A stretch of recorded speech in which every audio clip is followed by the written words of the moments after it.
Hi guys, hope you're doing well today and welcome to my YouTube channel. In today's video, we will be doing a tutorial on how to apply for the Grandwest Bursary application.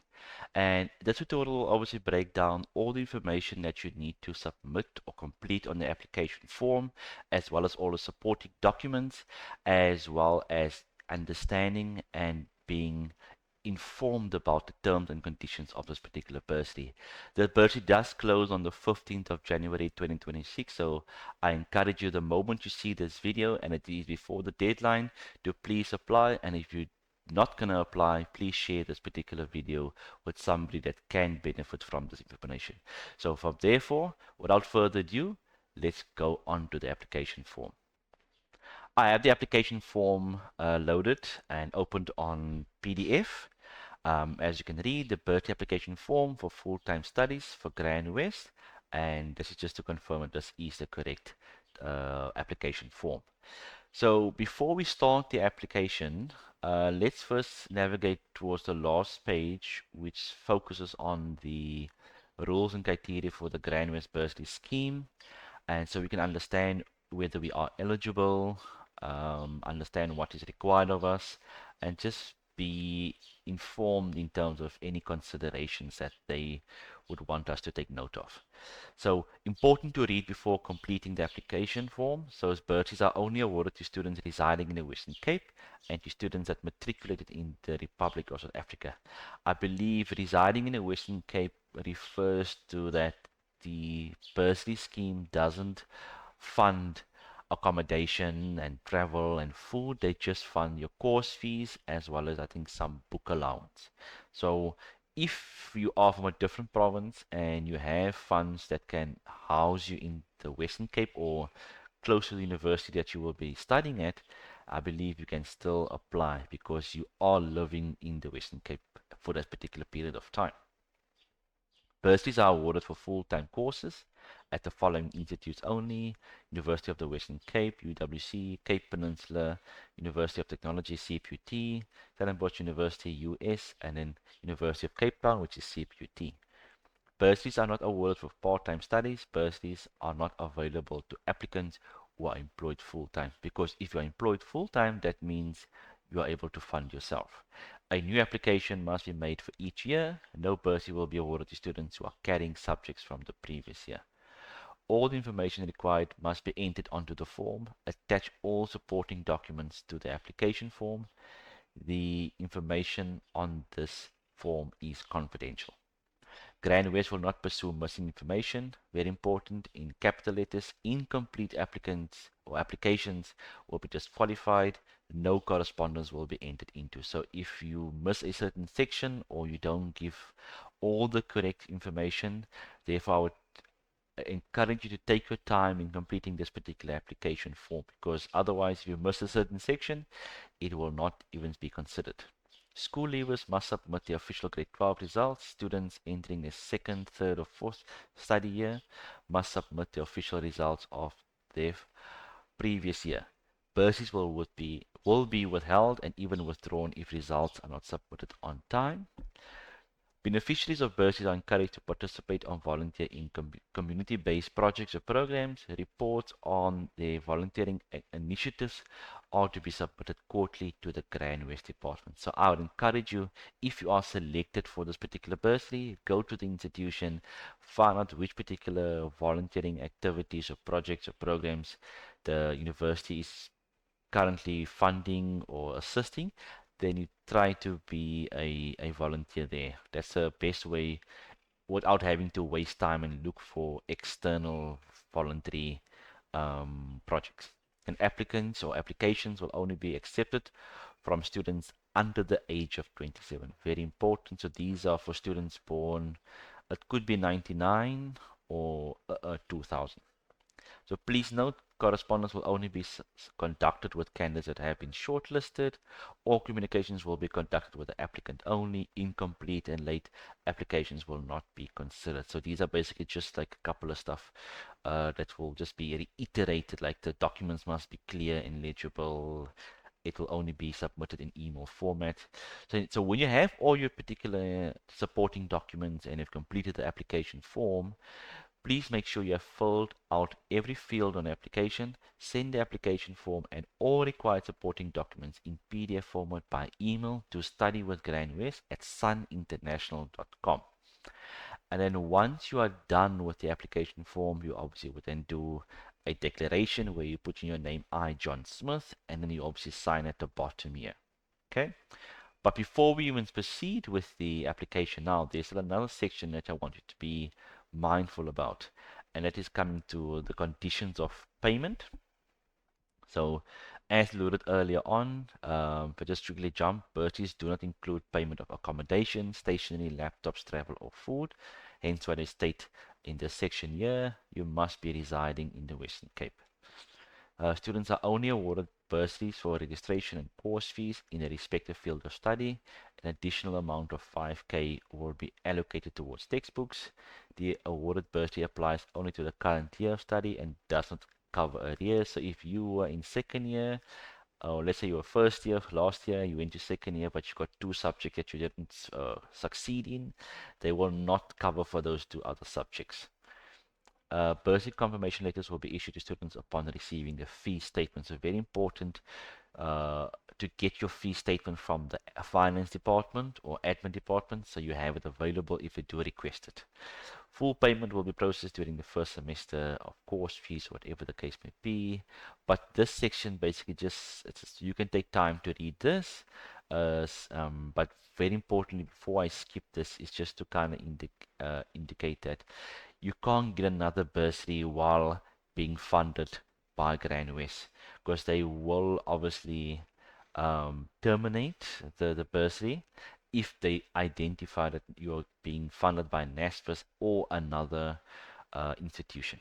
Okay, and very importantly, the career choices or options that Grandwest is willing to fund are tourism and hospitality, information technology, agriculture, health and safety, environmental entrepreneurship, human resources, marketing, finance, electrical engineering, and mechanical engineering. So all of these career options are very broad. They will have obviously specialization, such as information technology. You can either be an IT architect, computer science, data science. It's all to do with IT. So this is a kind of a broad term, as well as HR. You get your HR different specializations, as well as marketing, finance. Finance can either be an accountant, a financial accountant.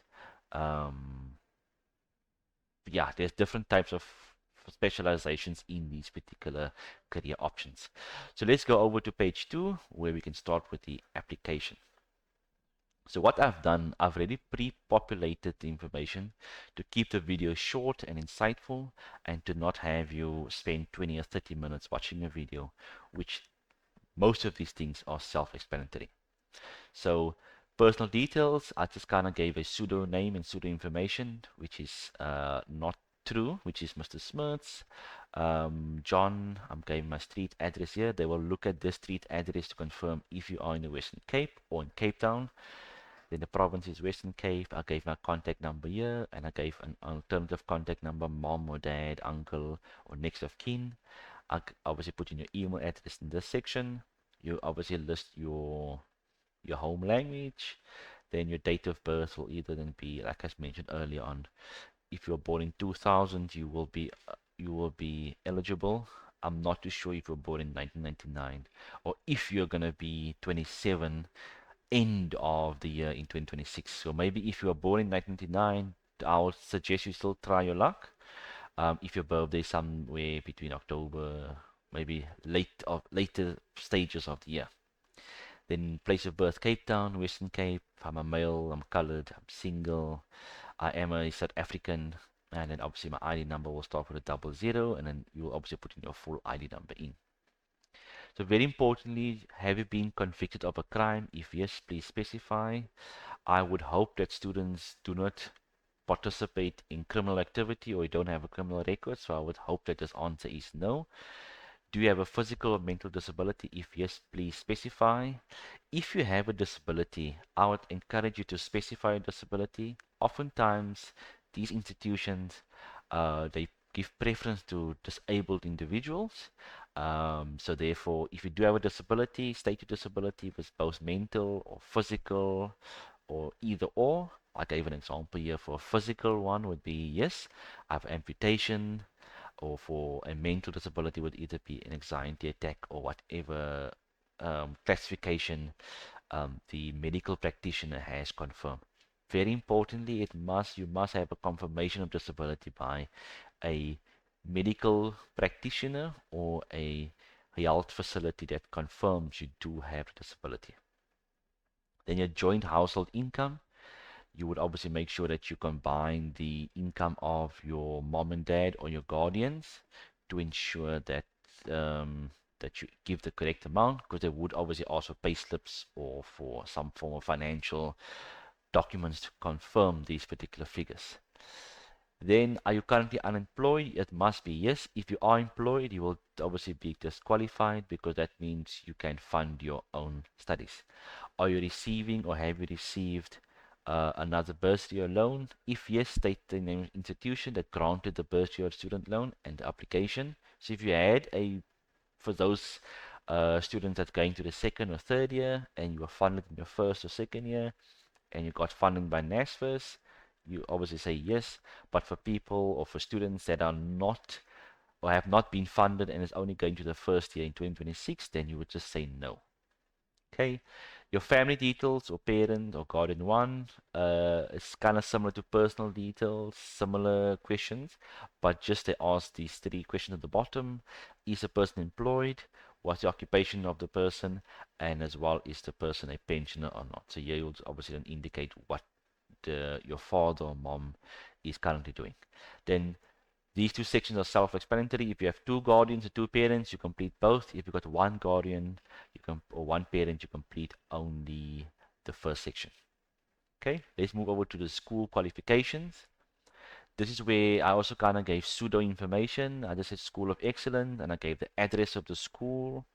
And then obviously the year matriculated or expect to matriculate, it would be 2025 if you're for the first year in 2026, or 2024, 2023 if you're going to your second or third year in 2026. Then there are a couple of subjects here that you would need to provide your results, and therefore I kind of gave an example here which will make it easy for you to populate for your mid-year grade 12 prelims final. So this is also kind of self-explanatory. Then when it comes to the post-matric qualifications, this is now for if you maybe perhaps taken a gap year, or for those students in the third or fourth year who have done maybe a short course, you would obviously include the short course here. But for first year applicants, or you would just say not applicable because that means you don't have a post-matric qualification. Okay, but if you do have one, I just gave an example. I said IT college qualification obtained was a basic IT course, and then the Department of IT, when you studied, when you completed it, and when you graduating. Okay, let's move over to academic achievements. In this particular section here, you will tell us about your academic achievement thus far.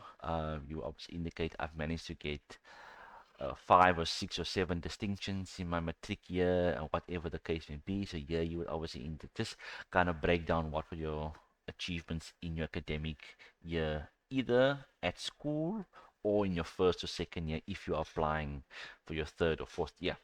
Then list any awards you've achieved. I said top achievement Elo in Afrikaans, for an example. Highlight exceptional results or grades you've achieved. Here you can say I improved my mathematics mark from mid 60s to a solid 75. But you obviously give more information here just to strengthen your application, and mention any nominations you receive. Here you can perhaps say that you um, was nominated for best academic support to other students, whatever the case may be. So if you were an individual that most students came to for assistance or for tutorials, then you would obviously then indicate that you was nominated and you got maybe a certificate for the best academic support to other students. Then moving over to proposed study, so I just kind of gave an example here. So I would like to go, for an example, to UWC. Study field would be BCom Human Resources, occupation for which you're studying Human Resources. I'm going for my first year. I'm going to include my my student number. And do you have any outstanding fees? No, but if you're in second year or third year and you maybe have 2 or 3 subjects that you didn't pass, then you obviously say yes, you do have outstanding fees.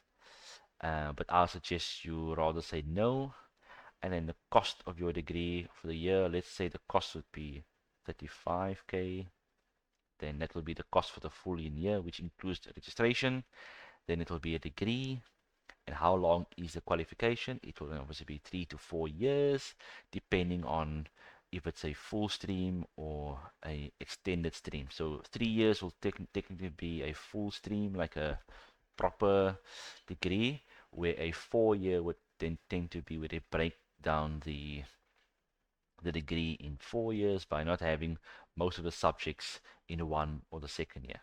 Then the entry level year applied, it will always be 5. If your first year of your tertiary education will always be entry level 5, and then second year will be 6, third year will be 7. But if it's a 4 year stream, it will then be 5, maybe 5, 5, the first 2 years, and then 6 will be the third year, and 7 will then be then the final year. Okay. Then for motivation, so here they obviously ask to compose a 2-word motivation, share insight into your hobbies and interests. I just kind of gave some examples here because I want you to link your hobbies and interests in terms of what skill or quality or attribute you extract from these particular hobbies. So I said here, for an example, I like reading as it allows me to interpret the world in a different perspective and gain clarity. I enjoy math as it enables me to logically apply my mind and solutions, problems, or find problems. For example, I think it's wrong here, and solve problems by using abstract thinking. Let's just get the spelling correct. I enjoy running as it strengthens my body and allows me to decompress from worldly pressures, and it improves my mental state. You can also say I frequently join debate clubs to strengthen my vocabulary. It also helps me be sharp and objective and have eloquent dialogue that allows me to dissect what the other person is stating. I frequently play video games with storylines and missions, and it helps me structure how I'm going to execute those missions and what tools I need to use in game. So these are just typical ways of sharing insight into my hobbies and interests, but try to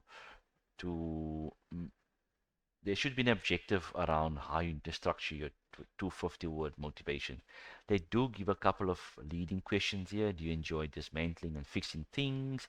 Are you known for being the life of the party or the joker? Is sports something that captivates your interest? So try to, for every hobby, try to extract something out of a particular hobby that you can use to your advantage.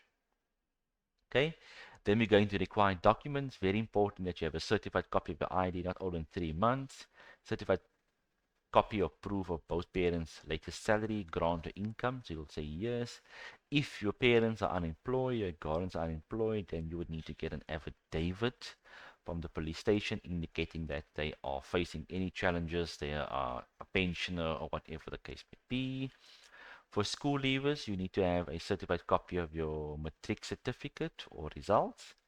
Then students pursuing higher education beyond their first year at a tertiary institution should include their application with a certified copy of results. That's very important. Then a detailed quotation or statement from the educational institution indicating course fees for the study. Then you will have your course overview, which is all the subjects for the first year, and then your proof of registration or maybe showing registration information. And then are you a current Grandwest Bursary recipient? You would say no because you are applying for the first year. If you're applying for your second or third year and you have received the bursary before, then you would say yes. Okay, so that is basically the bursary application in a nutshell. Very importantly, again, to have all your PDF documents in one. I normally like to use this website. It's called I Love PDF, and you can take all your PDFs, you can merge it together. So you can take all your PDFs, all different PDFs, and you can merge it into one PDF, and you can only have two PDFs you're going to send over to Grandwest. So you'll have the application form as a single PDF, and your supporting documents will be a range of documents as one PDF. Okay, that's just another tool that will help you.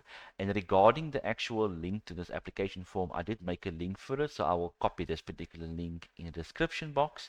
So you can just click on it, you can have the form, you download it, and you go to a printer or the nearest library or print store or shop, and you can obviously print out this particular form.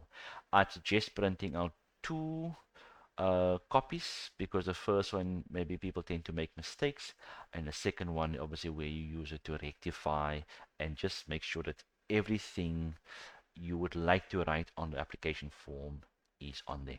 So guys, I want to say thank you very much for watching this particular tutorial.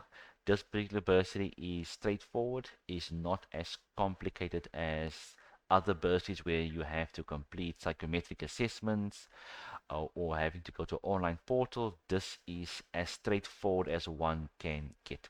So I wish you all of the best, and I hope you are successful in your application and in your academic career. Thank you very much.